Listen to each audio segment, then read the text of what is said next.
یہی وہ کتاب ہے۔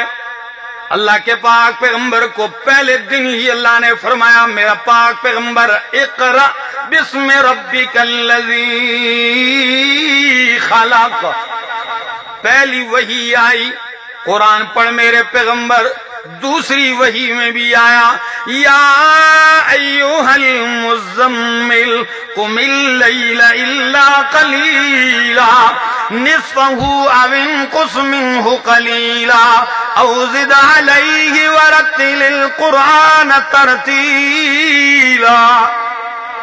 قرآن سنا میرے پیغمبر، اتلو ما اوحی الیک من الکتاب۔ یہ نہیں دیکھا میرے پیغمبر نے اپنے ناراض ہوتے ہیں، دوست بچھڑ جائیں گے، رشتے ناتے ختم ہو جائیں گے، بیٹیوں کو طلاقیں ہو جائیں گی، مکہ بھی چھوڑنا پڑے گا، حرم بھی چھوڑنا پڑے گا، کعبہ کی چھاؤں بھی چھوڑنی پڑے گی، زمزم کا ٹھنڈا اور میٹھا پانی بھی چھوڑنا پڑے گا، خاندان اور قبیلہ بھی چھوڑنا پڑے گا، لیکن میرے رب کا اعلان تھا کہ فاستمسک بالذی اوحی الیک من الکتاب، فاستمسک بالذی اوحی الیک۔ میرے پیغمبر کعبہ چھوٹتا ہے چھوٹ جائے، مکہ چھوٹتا ہے چھوٹ جائے، اپنے چھوٹتے ہیں چھوٹ جائیں، دوست روٹھتے ہیں روٹھ جائیں، وطن چھوڑنا پڑتا ہے چھوڑ دیں، سب کچھ چھوڑ دیں، میرے پیغمبر میرا قرآن کبھی نہ چھوڑنا۔ فاستمسک، استمساک کا معنی ہے زبردستی زور کے ساتھ قرآن کو تھامے رکھ، اور یہی وجہ ہے سارا مکہ جب مخالفت پہ آ گیا، سرگودے والو سارا مکہ مخالفت پہ آ گیا، اور سچا ساتھ دینے والا ابو طالب بھی وفات پا گیا، اور ام المومنین خدیجۃ الکبریٰ رضی اللہ تعالی عنہ جس نے اپنا مال، اپنی جائیداد، اپنی ساری تجارت آپ پہ قربان کی، جب وہ بھی فوت ہو گئی، نبوت کے اعلان کا 10واں سال ہے، شوال کا مہینہ ہے، رمضان المبارک کے بعد کا عید والا مہینہ، عید الفطر کا مہینہ ہے، اللہ کے پاک پیغمبر مکے سے چلتے ہیں، 95 کلومیٹر کا سفر طے کر کے طائف پہنچتے ہیں۔ کتنا؟ گھوڑا نہیں، اونٹ خچر نہیں، پاؤں کے ساتھ چلتے ہیں۔ آج کوئی یہاں سے مسجد جانا بھی، آج کل لوگ موٹر سائیکل پہ مسجد جاتے ہیں، اپنے محلے کی مسجد میں کوشش ہو تو پیادل چلتے ہیں، 95 کلومیٹر کا راستہ طے کرتے ہیں۔ خدا جانے کتنی تھکاوٹ ہوئی ہوگی اللہ کے نبی کو، کتنی آپ کو بھوک اور پیاس بھی لگی ہوگی، لیکن آپ پہنچتے ہیں طائف کی سرزمین پر۔ مقصد کیا تھا؟ چوہان والا کے رہن والے ہو، مقصد کیا تھا؟ کیا ان سے ووٹ مانگنے گئے تھے؟ کیا ان سے چندہ مانگنے گئے تھے؟ کیا ان سے پیسے مانگنے کے لیے، قیادت اور لیڈری مانگنے کے لیے گئے تھے؟ نہ میرا دوست، میرا مصطفیٰ چل کے اکیلے جب پہنچتا ہے، بنو ثقیف کے 3 سردار اکٹھے بیٹھے ہوئے اپنے حجرے کے اندر، اللہ کے پاک پیغمبر جب داخل ہوتے ہیں اندر، ان میں سے ایک لگا ہوا ہے کعبے کا غلاف سی رہا ہے، اور 2 ساتھ بیٹھے ہوئے۔ خدا را میرا وقت تھوڑا ہے، مضمون بہت اہم ہے، ذرا عبرتیں دیکھیے، ذرا سبق دیکھیے، ویسے ہی میرے سامنے قرآن نہیں آ گیا۔ یہ تاریخ ہے دکھوں کی، تکلیفوں کی، قربانیوں کا ایک لازوال سلسلہ چلتا ہے۔ میرے محمد جب پہنچتے ہیں، کہتے ہیں او طائف کے سرداروں، تینوں بھائی بیٹھے ہوئے ہیں، فرمایا میں اللہ کا رسول ہوں، مکے والوں نے میری بات کا انکار کر دیا ہے، میرے راستے روک دیے ہیں، میری دشمنی پہ اتر آئے ہیں، میرے قتل کی تدبیریں کرنے لگے ہوئے ہیں۔ لوگوں میں تمہارے پاس اللہ کا پیغام لے کے آیا ہوں، اللہ کی توحید سنانے آیا ہوں۔ توحید سنانے کی دیر تھی، سارے دستور پیچھے چھوڑ دیے انہوں نے، اپنی ثقافت بھی پیچھے چھوڑ دی۔ عرب مہمان نواز ہوتے ہیں، آج مہمان نوازی کا بھی ان کو خیال نہیں آیا۔ آج ان کو ایک پردیسی کا بھی خیال نہیں آیا، آج ان کو ایک معزز مہمان کی گفتگو کا بھی خیال نہیں آیا۔ جٹ ایک دم کہنے لگا، پہلا بول کے کہنے لگا کہ اللہ کو آپ کے سوا کوئی اور نہیں ملا نبی بنانے کے لیے۔ اللہ اکبر۔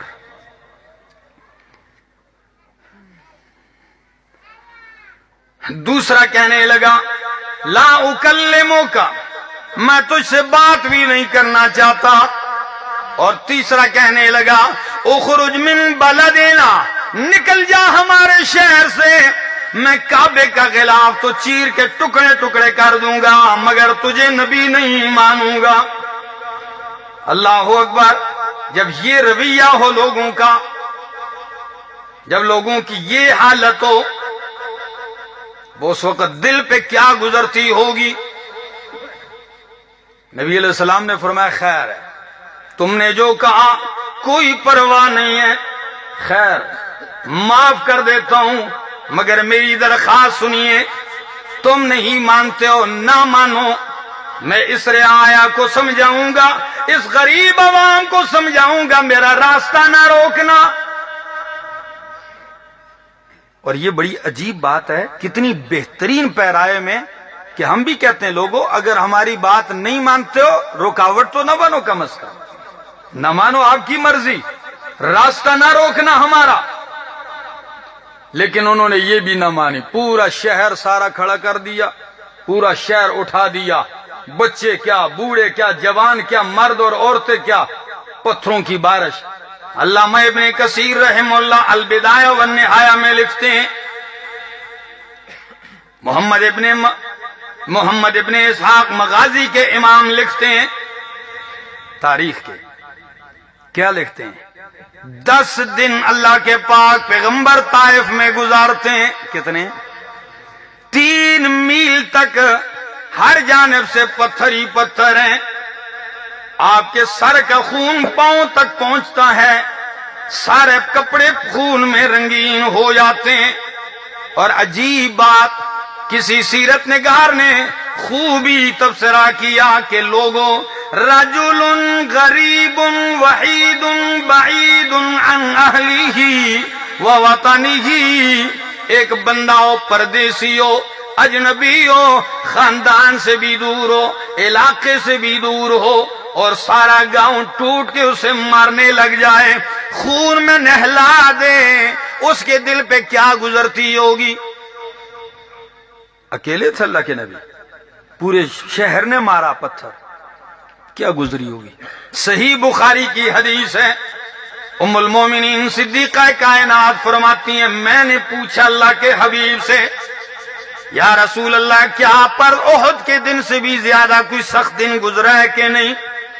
فرمایا ہاں عائشہ، احد سے بھی زیادہ سخت دن گزرا ہے، حالانکہ احد کے میدان میں آپ کے دندان شہید ہوئے، حالانکہ احد کے میدان میں پیغمبر پہ غشی طاری ہو گئی تھی، حالانکہ احد کے میدان میں ایک صحابی رسول فرماتے ہیں خود کی کڑیاں جو تھی زنجیر کی وہ آپ کے رخسار میں دھنس گئی تھی، اور میں نے اپنے دانتوں سے کڑی پکڑ کے جب نکالنے کی کوشش کی تو ہڈی میں دھنسی ہوئی کڑی تو نکلی مگر میرا دانت بھی نکل آیا، آپ کا سارا وجود خون میں۔ لیکن فرمایا عائشہ اس دن سے بھی زیادہ سخت دن طائف کا تھا۔ میں سوچ رہا تھا کہ کیوں، کیسے سخت تھا؟ یہاں بھی تو مار پڑی ہے تکلیف، اور وہاں بھی سخت ایسے، یہاں اکیلے نہیں تھے مصطفیٰ، صحابہ کی جماعت ساتھ تھی، اور آپ کو پتہ ہے المصیبت اذا عمت خفت، مصیبت جب عام ہوتی ہے ہلکی ہو جاتی ہے، ایک مصیبت پوری پارٹی پہ آ جائے تو تھوڑی تھوڑی کر کے بوجھ ہلکا ہو جاتا ہے، اگر وہی مصیبت اکیلے بندے پہ آ جائے تو پھر مشکل ہے۔ فرمایا طائف میں اکیلے تھا، ایک زید ابن حارثہ غلام تھے، اکیلا میں تھا، جان بچاتے ہوئے عتبہ و شیبہ کے باغ میں جا گھسے، خون میں اتنے نہلائے ہوئے تھے کہ کافروں کو بھی ترس آیا، انہوں نے اپنے غلام جو نصرانی تھا، عیسائی، اس کو ایک تشت میں ایسے انگوروں کا گچھا دیا، کہنے لگے وہ جو خون میں لت پت بندہ آیا نا، وہ انگور کے تنے کے ساتھ ایسے جا کے ٹیک لگائے بیٹھے، یہ انگور انہیں دے کے آ جاؤ۔ وہ عداس انگوروں کا گچھا نبی علیہ السلام کے پاس لایا، کہنے لگا لیجیے۔ نبی علیہ السلام ہاتھ بڑھاتے ہوئے کہتے ہیں بسم اللہ۔ کیا آپ کو یاد رہتا ہے کبھی؟ یہ بریانیاں سامنے پڑی ہوں، بہت کم لوگوں کو شروع میں بسم اللہ یاد نہیں ہے اور آخر میں الحمدللہ یاد نہیں، ڈکار مار کے چلے جاتے ہیں، اللہ کا نام یاد ہی نہیں ہوتا۔ لوگ خون میں لت پت انگور کے دانے کی طرح ہاتھ بڑھایا، بسم اللہ کہہ دیا تو عداس ایک دم کہنے لگا آپ نے جو جملہ کہا ہے عرب کے لوگ تو جانتے ہی نہیں، یہ اوپرا سا جملہ بسم اللہ، یہاں تو بسم اللہ والعزا والے ہیں۔ نبی کریم نے کہا پھر تیرا نام کیا، تو کہاں کا ہے؟ کہنے لگا میرا نام عداس ہے، میں عراق کا ایک شہر ہے نینوا وہاں کا ہوں۔ نبی علیہ السلام نے کہا وہ تو میرے بھائی یونس علیہ السلام کا علاقہ ہے۔ عداس اور حیران ہوا، کہنے لگا آپ ان کو کیسے جانتے ہیں؟ فرمایا وہ بھی اللہ کے نبی تھے اور میں بھی اللہ کا نبی ہوں، اللہ نے ان کے حالات مجھے قرآن میں بتائے۔ بس یہ بات کہنے کی دیر تھی، عداس نے ہاتھ تھاما اور چوم کے کہنے لگا اشہد اللہ الہ الا اللہ واشہد ان محمد رسول اللہ۔ کلمہ پڑھ کے مسلمان ہو گیا۔ میرے پاک پیغمبر خون میں رنگین یہی ہاتھ اٹھاتے ہیں، ایک زاری کرتے ہیں اللہ کے حضور، پنجاب والوں میرے مصطفیٰ کے ان جملوں کا ایک ایک حرف جو ہے عابد اور معبود کا فرق واضح کرتا ہے، خالق اور مخلوق کا فرق واضح کرتا ہے، محتاج اور مختار کل کا فرق واضح کرتا ہے۔ پیغمبر رو کے کہتے ہیں اللہم اشکو الیک ضعف قوتی وقلت حیلتی وہوانی علی الناس انت ارحم الراحمین انت رب المستضعفین الی من تکلنی یا اللہ۔ اے کمزوروں کے رب، اے مستضعفین کے رب، میں اپنی کم مائیگی اور اپنی کمزوری کی شکایت آپ کے سامنے کرتا ہوں۔ اللہ آپ نے مجھے ایسے لوگوں کے حوالے کر دیا ہے جنہوں نے مجھے خون میں رنگین کر دیا ہے، لیکن میری پھر بھی یہی التجا ہے کہ ان لم یکن بک علی غضب فلا ابالی۔ او میرے اللہ اگر تو ناراض نہیں تو مجھے ان تکلیفوں کی بھی کوئی پرواہ نہیں۔ اگر اب بھی تو ناراض نہیں اللہ، تو راضی ہے، مجھے اس حال میں بھی میں راضی ہوں۔